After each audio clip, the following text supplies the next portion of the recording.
بسم الله الرحمن الرحیم. قدرمنو لیدونکو، الله دې وکړي چې ټول راته روغ جوړ اوسېږئ. درنو هېوادوالو، لکه څنګه چې تاسو ته بهتره معلومه ده، څو ورځې وړاندې مشرقي ولایتونه یو زورورې زلزلې ولړزول. په دغه زورورې زلزله کې کونړ ولایت بیا ډېر زیان ولیده. نو لکه څنګه چې تاسو په سوشل میډیاو له لارې خبر شولې، همداراز رسنیو له لارې خبر شوئ او د عامو خلکو له لارې دلته ډېر تلفات شوي دي، بیا په ځانګړي ډول نورګل ولسوالۍ کې او همداراز د دې تر څیرمه په نورو سیمو کې. اوس مهال موږ د نورګل ولسوالۍ د مزار درې په کلي یا په دره کې دلته شتون لرو او دلته موجود یو. نو د تېرې ورځې نه چې موږ دلته راغلي یو، د همدې ورځې راهیسې او د هغې نه وړاندې په اوله ورځ باندې، په اوله شپه باندې مجاهدین را رسېدلي، امنیتي ځواکونو ځان را رسولی او هغه ساحو ده چې لارې پیاده نشته دي یا د موټرو لارې نشته دي، هلته کومنډویان کته شوي دي.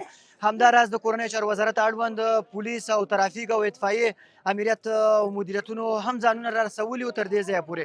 نو اوس مهال تاسو ګورئ چې په دغه سیمه کې د بېلابېلو ارګانونو له لورې دلته مرستې روانې دي. یوه یادونه به دا وکړم چې د زندانونو چارو سمون اداره هم دلته راغلې ده او دوی دلته د عامو خلکو لپاره مرستې ویشي.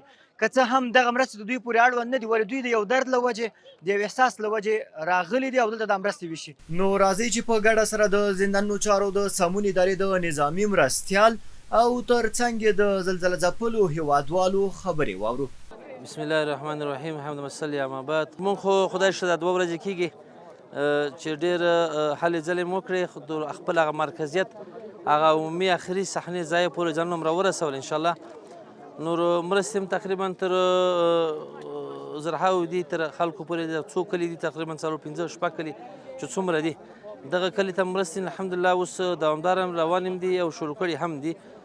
او صحي ټیمونه هم چې څومره دي، دغه څو کلي مکمل ولیدل، ځینو ته چې دوایي ورکړه، ځینو زخمیانو پټۍ وکړې. په دغه مرستو کې موږ کمپلې هم راوړي، دوی دپاره د چپلک بوټان شیان هم دي، د ماشومانو نور شیان مختلف انواعو شیان دي چې دوی دپاره موږ راخیستي، دوی دپاره ورکړي دي.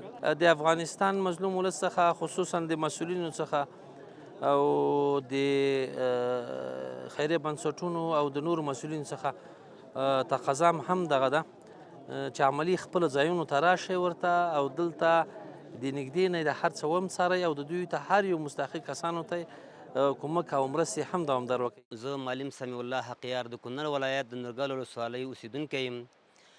دا زمونږ د اورک ساحه ده، په دې باندې یو د الله جل جلاله د خوا نه یو مشکل او یو آفت راغی چې هغه زلزله نومیږي. په دې کې دا ټول کورونه د منځه لاړل.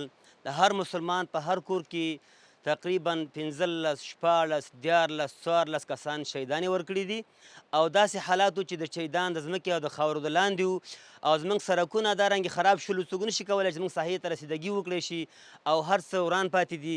نو په دې کې شخصا زما د خپل کور نه چې 14 شهیدان دي.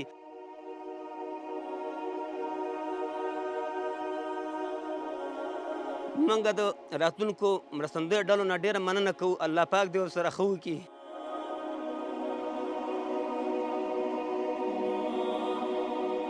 چونکې زموږ ساحه لرې ده، هر مسلمان خپله همکاري کړې ده. د امارت اسلامي نه موږ ډېره مننه کوو او موږ ته ډېر راځي. الله پاک دې دا دولت قایم او دایم ولري چې موږ سره د کوثرو د لارې نه زمیني او هوایي مرستې وکړلې. بسم الله الرحمن الرحیم. د نورګل ولسوالۍ د غازي آباد دره اورک کلی، زما 8 شهیدان زخمیان لرو او 14 شهیدان لرو او مینې ټولې تخریب شوي دي. هېڅ شی نشته دی، یو پیاله نشته چې موږ پې ماشومانو ته یو پیاله چای وکړو او هغې وڅکي. بېګا شپه ټوله باران ته شوې ده او داسې یو څوک نشته دی چې موږ ته مخه وکړي. زموږ ګاډي سړک یې ورانې دي، ګاډي ورانې دي، ځای په ځای ولاړ دي، لارې نشته دی چې موږ ته څوک رامنډه وکړي او زموږ پوښتنه وکړي.